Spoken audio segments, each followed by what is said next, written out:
Chapter 14. Bucky awoke, feeling something cold and damp laying over his face. A cool, moistened cloth had been placed over his forehead and his eyes. There was a dull thudding ache from the marrow inside of his horn, and a pounding, throbbing inferno in his brain. He could hear voices, speaking in low tones, some of them frantic, all of them familiar, and he took comfort in hearing the voices of those he knew. His lip had a ragged gash in it, and he supposed that at some point he had bitten down upon it. He couldn't remember doing it.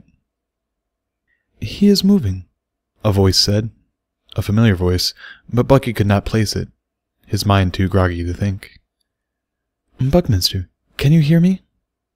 the voice asked, the tone soothing and gentle, piercing the fog of his mind.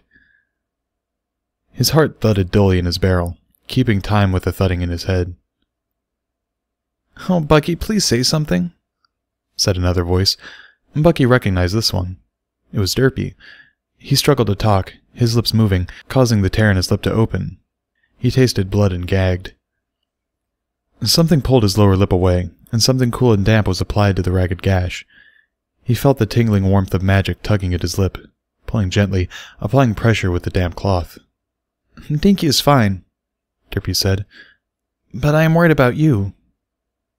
"Buckminster, I know you can hear me. Now please, just lay still. Maybe talking is not a good idea. Just try to remain calm," the voice said, filling him with an odd sense of calm. "Princess, is he going to be all right?" a voice said.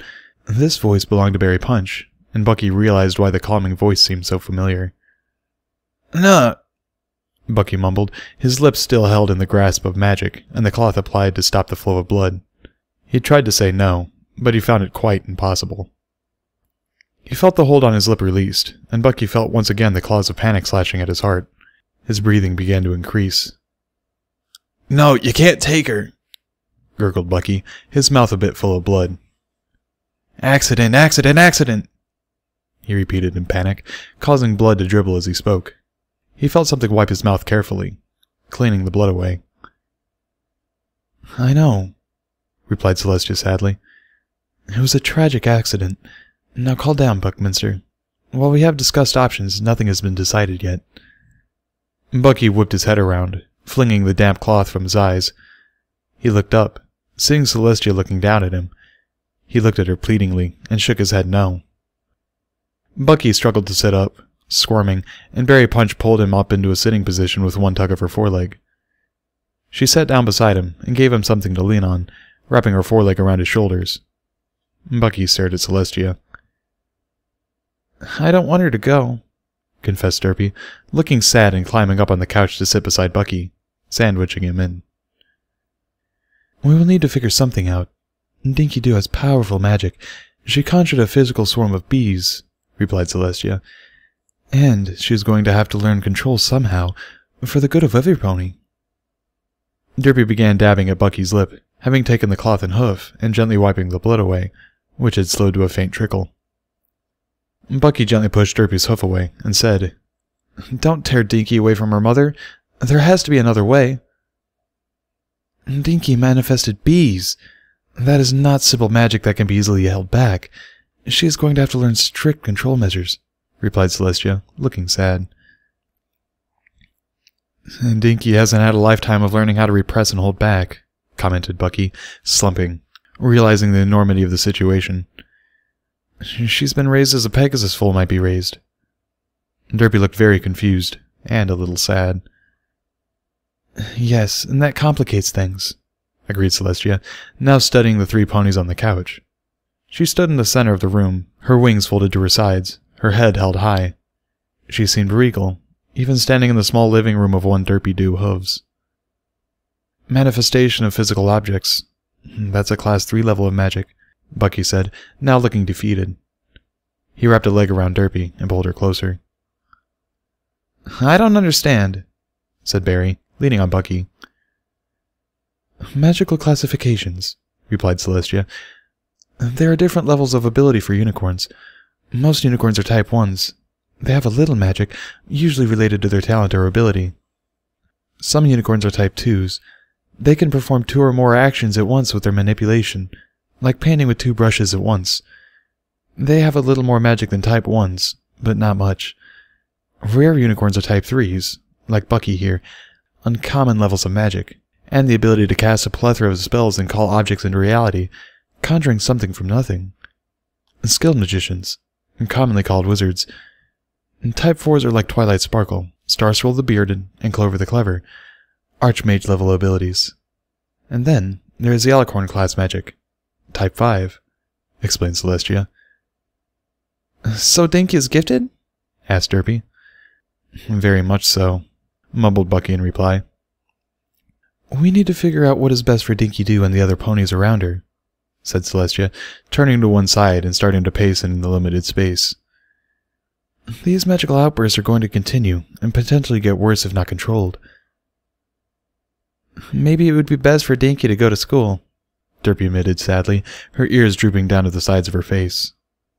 Ponyville is ill-equipped to deal with this type of magical education, Celestia said, sighing as she did so. I have tried several times to start a school of magic here, but no pony wants to move here to teach, and the city residents do not want potentially dangerous students in the town. I'll do it, grumbled Bucky, wincing as he spoke, his head throbbing painfully. Are you qualified? Asked Barry, turning her head and looking at Bucky, and then seeing how much pain he was in. She pursed her lips and rubbed his shoulders with her foreleg. Oh, poor Bucky, you must be miserable.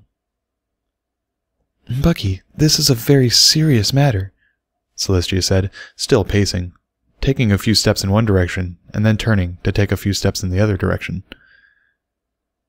I know. I'm qualified, right? I mean, that is what you told me when I graduated.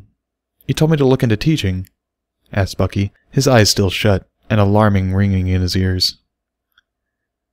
I did, replied Celestia. But you are one pony, and Dinky would need supervision during her waking hours, and, if her problem becomes bad enough, her sleeping hours as well. That makes for a very long day. Hurts too much to be pulled away from parents, even bad ones, Bucky retorted. The hurt is sometimes necessary, Celestia admitted. Bucky, I can't ask you to do this, Derpy said. And I can't pay you to do this either, she added, a tear finally rolling down her cheek, the situation settling in and pressing on her motherly heart, wounding her emotions. Bucky laughed, a manic laugh that threatened to cause his head to explode. I bet I lost my job, he chuckled, his head falling forwards and his chin pressing against his chest. I'm going to have so much free time now. How dedicated to this course of action would you be, Buckminster? Celestia asked solemnly. Her pacing had stopped, and she now stood still. Bucky opened his eyes, causing searing pain to stab through his head, and lifted his head to look at Celestia. You once called me a stubborn little pain in the plot, Your Majesty, and you said that I could give an earth pony a run for their bits on being steadfast. I remember it because you said plot, and I couldn't stop giggling, being the obnoxious little colt that I was. You said my dedication to mayhem was second to none. I did say those things, confessed Celestia, smiling faintly. But this is a very serious issue. This is going to be a lot of work. I can teach her control and focus. Today, I compressed a playground slide into a glowing white orb, and not a single soul is injured because of my own magic surge, replied Bucky, leaning his head on Derpy and closing his eyes again, his head still thudding. I know what you did today, Buckminster. I've spoken to several witnesses already. You also showed a remarkable level of restraint when dealing with Mr. Rich. I've already informed him how lucky he was that you did not turn him into a pony bouillon cube, Celestia returned. Twilight Sparkle might be able to help you at times, but she has many duties. This will devour all of your time if you agree to do this, she added. Derpy lifted a forehoof and gently rubbed the side of Bucky's head, causing him to melt slightly into her side, a low moan escaping from his mouth. His head must really be hurting, Barry said, mostly to herself, looking concerned. He can't, Derpy said, looking up at Celestia, cradling Bucky's head carefully. If he spends all day with Dinky, how will you support himself? I intend to pay him a teacher's salary, with a potential bonus based on levels of performance, Celestia explained, her lips pursing together after she spoke. You would do that? Derpy said in disbelief, her eyes wide and full of tears. Why? Why do that just for Dinky? I do not like breaking up families unless absolutely necessary, replied Celestia, her face overcome with sorrow. I regret that sometimes it is necessary. Here, I see the chance that I am willing to take. If this fails, we will discuss other options. Buckminster has remarkable abilities for control, but he is terrible about repressing things, furthering the need for more control. He needs to find a good, healthy outlet for stress and his own emotions. Perhaps serving and helping another will be a good learning experience for our Buckminster. And what if Dinky has another surge? Derpy asked, her brow furrowed in concern. Buckminster should be able to handle almost anything that happens. Bucky, what will you do if there is another cloud of bees? Celestia asked, her eyes focused on Bucky.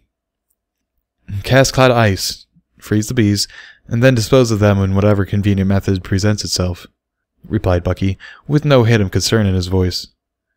I could do that right now if I had to, even with my headache. Berry Punch leaned on Bucky a little more, her face creased with worry. Celestia could not help but notice all of these little signs, and took copious amounts of mental notes to review later. The three ponies on the couch seemed awfully friendly. What are the chances of another swarm of bees? Bucky asked. I mean, this was a random occurrence. A surge. Dinky Doo has a new cutie mark, Derpy admitted. 3 little bumblebees, finished Berry Punch.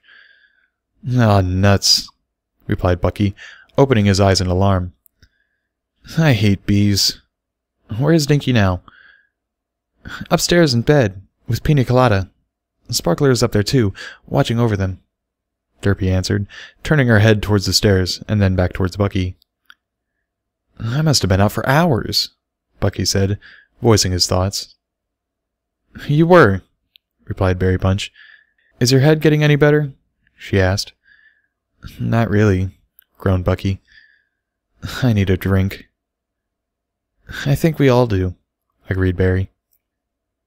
Thank you, Derpy said, her eyes wide and glistening with moisture. For looking after my foal today, and for helping us. Derpy leaned in and pressed her lips against Bucky's cheek, leaving them there for several moments, closing her eyes and squeezing a bit more.